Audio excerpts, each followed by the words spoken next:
Let's talk about paranoia in friendships.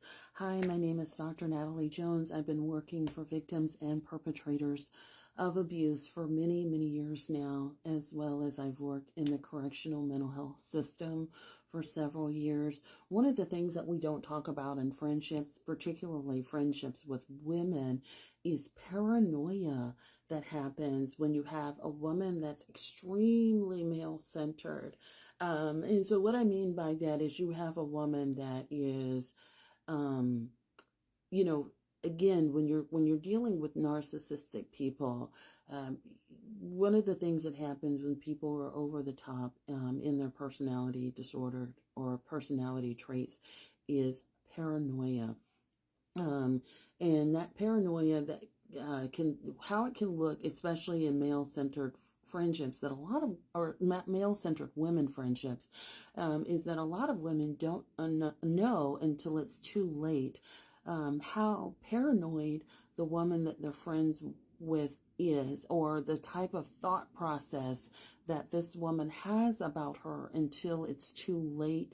And that woman is lashing out based on a perception of something that they feel like you've done to them, or a perception of how you've wronged them somehow. And it can show up in friendships, it can show up in sisters, it can show up in mother-daughters, and it accounts for a lot of, I think, of the abuse dynamics that happen. So I'll give you an example. Many, many years ago, I worked for an African doctor, and, and it was a fairly thriving community. And, one thing about African doctors is that a lot of them know all of the other Africans in the community. And so they would all come over, and it would be like this big thing where he would have all of his friends, and they would sort of fly in. He'd be like, oh, Natalie, go get them. And, that kind of stuff, whatever. Fine. But there was another person that worked with me that was a nurse, and she was dating one of this doctor's friends, and I didn't know about it at the time. But the doctor that I worked for, he trusted me to go and get his friends and show them around the medical practice and take them where they needed to go. And that was part of my job or whatever. And that, again, that was many, many moons ago. And so I'm like, okay, well, whatever. And, she's dating a friend of mine that worked at this office, same office. She was interested in this man, and she was dating him and pursuing him. I didn't know that. It was, and even if I did know it, it wasn't, any of my business. I don't care. I'm not dating him, so I don't care. And so, she was dating this man and having a relationship, but I didn't know it at the time, but this person became paranoid that I wanted her man, because this doctor, part of my job was to take these people where they needed to go. And so, again, I'm doing what I'm being asked to do. But her paranoia was such that she was so into this person and was so jealous of any woman that had any sort of interaction with him, which, by the way, he was married anyway, so whatever. But she was so jealous of anyone that had any interaction with him that she couldn't see straight. And so it's like, even if I'm doing my job, it doesn't matter, because she's so jealous that she doesn't want anyone touching him, talking to him, or having any sort of interaction with him. And I didn't know that until another person that knew us both disclosed to me, hey, this person is having this thought process about you. And I've tried to tell her that you're not that way, but she's feeling pretty angry and wants to lash out on you somehow. And I'm like, what? That is the most bizarre thing I've ever heard. And so, long story long, because I've kind of told you this now, but long story long, this woman, when there's a confrontation, he confronted her. He was like, tell Natalie what you're thinking, and she told me, and I was like, wow, where did you come up with that from? She's like, you're talking to this person, you're looking in his eyes, you're doing these things. And I'm like, that's my job, And so it's like, people sort of women come up with these stories when they're insanely overwrought with jealousy, and they project it onto their friends, right? And it's like, and again, I definitely think when people feel this insecure, but when they're this jealous, and then they start to project these narratives. And keep in mind, when you have someone who's paranoid, but they still have these narratives that are swirling in their mind, whether or not they're unfounded and they're untrue.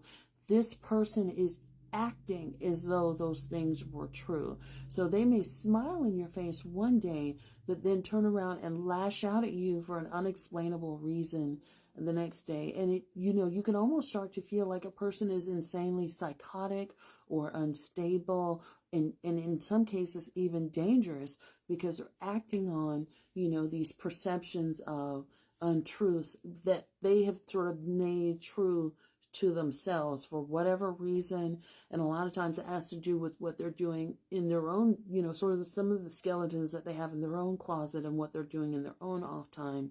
But these people can still be dangerous nonetheless. They can sabotage, they can lash out, they can undermine, they can tear down your character based on this perception, this paranoia. And I've found that this happens a lot when you have women that are extremely male-centered and and competitive and jealous. And sometimes they do a good job at masking it at first, but then, the more time goes on, little by little, this mask will come down. Or, is such as in my case, a third party may get involved where there's like all of this chitter chatter with another person that's completely unfounded, when you have somebody that knows us both and they're like, whoa, this person is way off their rocker and unstable, and I'm extremely concerned about their mental and emotional health.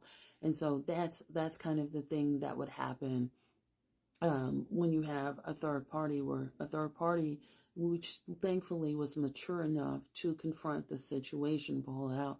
But sometimes third parties don't want to get involved. They may listen, they may support their friend that is in delusional land, as I like to call it. I think that's unfortunately not preferable, because people, I've seen it. I've worked in prison long enough to know that people react off of their delusions, and they, criminals can be very impulsive, where they act first and they don't really think about things until much later. They don't consider other possibilities. Their behaviors can be influenced by drugs, or it can just be influenced by just their own paranoia. So let me know if this has ever happened to you. Like to know your thoughts on it. Definitely like, follow, and share if you feel like this was helpful.